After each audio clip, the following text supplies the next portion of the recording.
Pada kali ini kita akan membahas tentang anabolisme. Anabolisme adalah penyusunan senyawa sederhana menjadi senyawa kompleks dan membutuhkan energi dalam prosesnya. Contoh proses anabolisme antara lain fotosintesis, kemosintesis, sintesis lemak dan protein. Fotosintesis adalah pengubahan zat-zat anorganik, karbon dioksida dan air oleh klorofil menjadi zat organik, karbohidrat dengan bantuan cahaya. Berikut adalah reaksi kimianya. Reaksi fotosintesis terjadi di organel sel yang disebut kloroplas yang biasanya ditemukan pada daun tumbuhan. Kloroplas memiliki membran rangkap, ada membran luar dan membran dalam. Kloroplas memiliki cairan yang disebut dengan stroma yang digunakan untuk menyimpan hasil fotosintesis. Kemudian ada tilakoid yang merupakan struktur berbentuk kantong datar yang berisi klorofil. Nah, tumpukan tilakoid ini disebut dengan grana. Proses fotosintesis berlangsung melalui dua tahap. Yang pertama ada reaksi terang dan yang kedua ada reaksi gelap. Pertama, reaksi terang. Reaksi ini tuh membutuhkan cahaya sebagai sumber energi. Jadi, reaksi ini hanya berlangsung di siang hari ya. Yang kedua, reaksi gelap. Reaksi ini tidak membutuhkan cahaya sebagai sumber energi karena sumber energinya berupa energi kimia. Reaksi terang. Reaksi ini butuh energi cahaya untuk menghasilkan energi kimia, yaitu ATP dan NADPH2, yang mana nantinya akan digunakan pada reaksi gelap.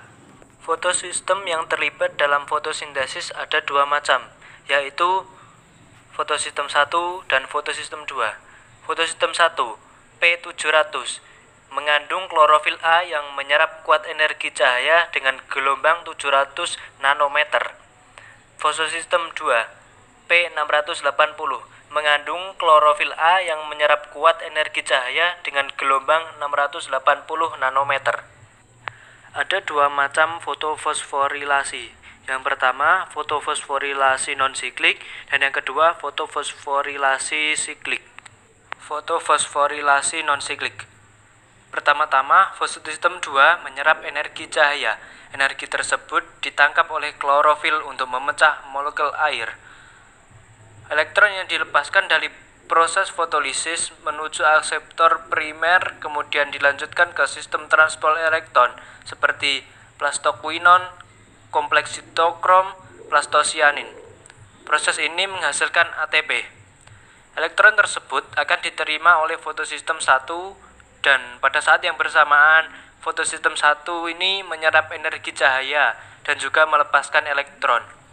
Elektron tersebut diteruskan menuju akseptor primer ke sistem transport elektron lainnya, yaitu ferredoksin, dan akhirnya ditangkap oleh NADP+. Ion H+ hasil fotolisis kemudian diikat oleh NADP+ membentuk NADPH2. Fosforilasi siklik terjadi ketika fotosistem 1 menerima cahaya, maka elektronnya akan tereksitasi dan diterima akseptor primer, kemudian dilanjutkan ke kompleks sitokrom, plastosianin, dan akhirnya kembali ke fotosistem 1. Setiap elektron tereksitasi akan menghasilkan ATP. Selanjutnya adalah reaksi gelap. Cirinya tidak bergantung pada energi cahaya, tapi dari energi kimia hasil reaksi terang, yakni NADPH2 dan juga ATP. Reaksi ini terjadi di dalam stroma. Adapun reaksi gelap memiliki 3 tahapan, yakni tahap fiksasi, reduksi, dan juga regenerasi. Yang pertama, fiksasi. Pada tahap ini terjadi pengikatan 3 karbon dioksida atau CO2 oleh 3 ribola bifosfat atau RUBP dengan bantuan enzim RUBP karboksilasi atau Rubisco dan membentuk 6 molekul 3 fosfogliserat atau PGA. Selanjutnya adalah reduksi. Pada tahap ini terjadi fosforilasi atau penambahan gugus fosfat pada 3 fosfogliserat atau PGA oleh ATP menjadi 1,3 disfogliserat atau DPGA.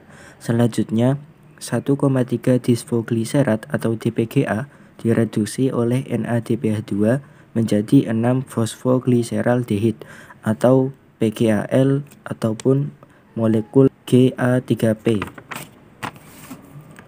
Dan yang terakhir adalah regenerasi. Pada tahap ini terjadi pelepasan 1-fosfogliseraldehid menjadi setengah glukosa. Nah, untuk membentuk satu glukosa harus melewati 2 siklus.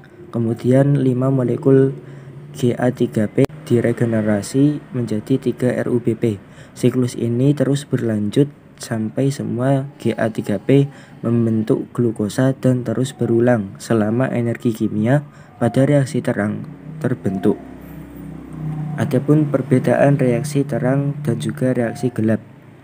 Yang pertama, reaksi terang membutuhkan cahaya terjadi di tilakoid. Pada reaksi ini dibutuhkan H2O dan terbentuk O2, ATP, serta NADPH2.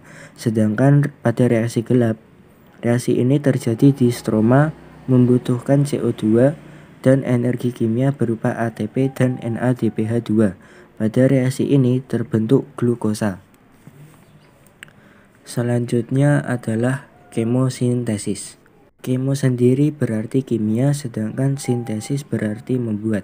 Jadi, kemosintesis adalah penyusunan senyawa-senyawa organik dan reaksi-reaksi kimia senyawa anorganik yang dilakukan oleh organisme kemoautotrofik atau kemoautotrof dengan bantuan energi kimia. Organisme tersebut berupa bakteri yang tidak dapat berfotosintesis.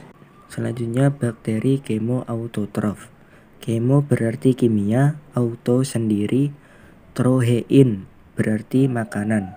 Jadi bakteri kemoautotrof adalah bakteri yang dapat membuat makanannya sendiri menggunakan energi kimia dengan cara mengoksidasi ion menjadi ion lain. Adapun contoh bakteri kemoautotrof yang pertama adalah bakteri besi. Contohnya bakteri Cladotrix. Pada bakteri ini 4 besi karbonat bereaksi dengan oksigen dan juga 6 molekul air sehingga menjadi 4 molekul besi, 3 hidroksida dan juga 4 karbon dioksida dan energi. Selanjutnya bakteri nitrit. Contohnya bakteri Nitrosomonas. Bakteri ini mengubah 2 senyawa amonia dan juga 3 oksigen menjadi 2 asam nitrit dan air dan energi. Selanjutnya ada bakteri nitrat, yakni contohnya adalah bakteri Nitrobacter. Bakteri ini mengubah 2 asam nitrit dan oksigen menjadi 2 asam nitrat dan juga energi. Antara bakteri nitrit dan juga nitrat ini saling berkaitan, yakni terjadi proses nitrifikasi. Adapun nitrifikasi ialah perubahan senyawa amonia menjadi asam nitrat. Dan selanjutnya ada bakteri belerang. Contohnya Thiobacillus thiocsidans. Bakteri ini mengubah 2 sulfur dan 2 air dan 3 oksigen menjadi 2 asam sulfat dan juga energi. Lalu selanjutnya adalah reaksi kimia pada proses kemosintesis. Adapun bakteri besi, contohnya Cladotrix, mengubah ion fero menjadi ion feri. Yang kedua bakteri belerang, contohnya Thiobacillus thiocsidans, mengubah sulfur menjadi sulfat. Yang ketiga bakteri nitrit, contohnya Nitrosomonas, mengubah amonia menjadi nitrit. Dan yang keempat bakteri nitrat, contohnya Nitrobacter, mengubah nitrit menjadi nitrat. Lemak merupakan ester yang terbentuk dari asam lemak dan gliserol. Lemak berfungsi sebagai energi yang baik. Senyawa ini disintesis dalam tubuh makhluk hidup sebagai cadangan makanan jangka panjang. Tetapi perlu diingat, meskipun lemak sebagai energi, lemak bukan sumber energi yang utama. Sumber energi yang utama tetaplah karbohidrat. Lemak sebagai pengganti dari karbohidrat pada tubuh manusia apabila karbohidrat berkurang ataupun habis. Sintesis lemak merupakan proses anabolisme yang diawali dengan sintesis asam lemak yaitu perubahan glukosa menjadi asetil-CoA. Kemudian dari asetil-CoA akan diubah menjadi asam lemak, lalu berikatan dengan gliserol.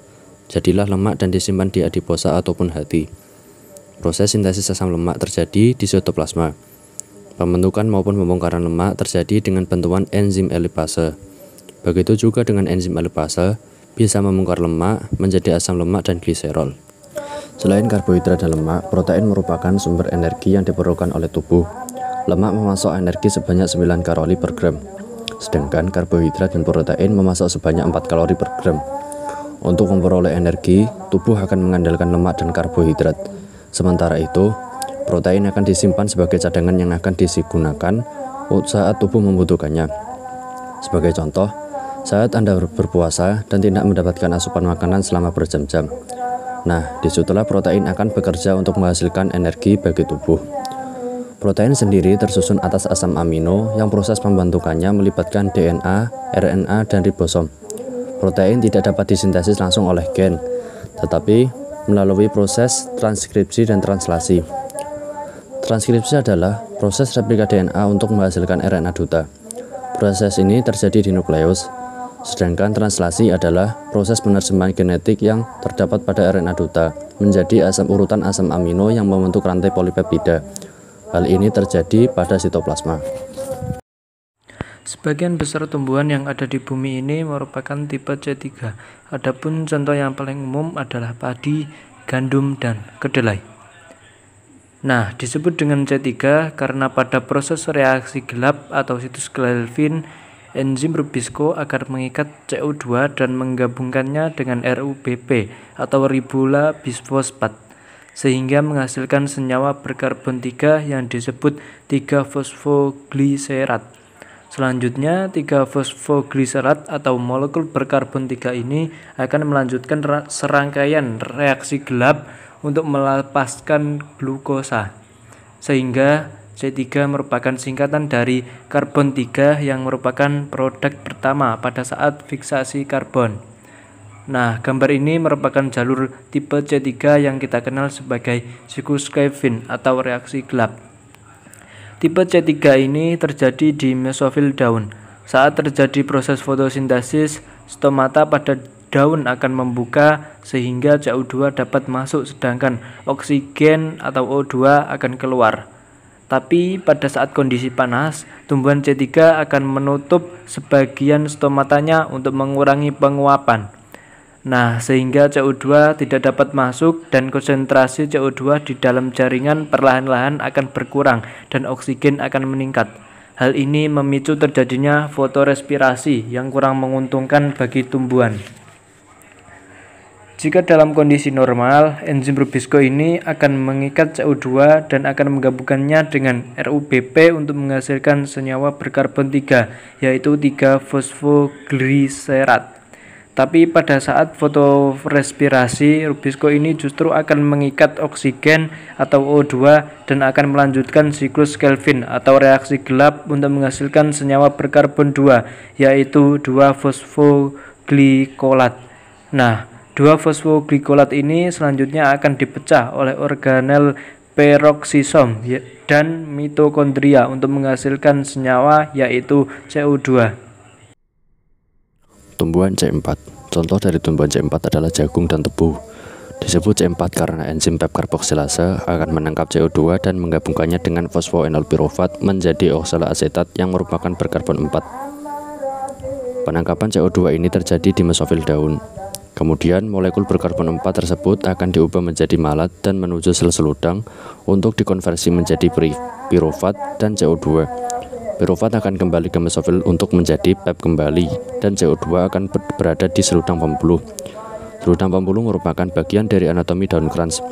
Anatomi daun krans adalah struktur khusus pada tanaman C4 di mana sel-sel mesofil berkerumun di sekitar sel seludang pembuluh membentuk seperti cincin. Nah, anatomi daun krans ini memiliki kloroplas di dua tempat yang berbeda, yaitu di mesofil dan di seludang pembuluh, sehingga disebut dengan dimorfik. CO2 di seludang pembuluh akan melanjutkan reaksi siklus Kelvin, contohnya menghasilkan glukosa. Tipe C4 ini terjadi di dua tempat yang berbeda, yaitu di mesofil dan seludang pembuluh. Hal ini akan menjadikan konsentrasi CO2 di seludang pembuluh selalu tinggi, sehingga dapat mencegah terjadinya fotorespirasi yang kurang menguntungkan. Tumbuhan C4 umumnya hidup di tempat dengan cuaca yang panas dan intensitas matahari yang cukup tinggi. Selanjutnya adalah tanaman CAM. Tanaman CAM ini berasal dari kelompok sukulen atau yang menyimpan air. Contohnya lidah buaya, kaktus, dan nanas. Pada siang hari, stomata akan menutup untuk mengurangi penguapan, sedangkan pada malam hari, stomata akan membuka untuk mengumpulkan CO2. Pada malam hari, CO2 akan ditangkap oleh enzim PEP karboksilase untuk digabungkan dengan PEP, sehingga menghasilkan oksal asetat. Selanjutnya, oksal asetat dikonversi menjadi malat dan disimpan hingga pagi tiba. Ketika pagi tiba, stomata akan menutup.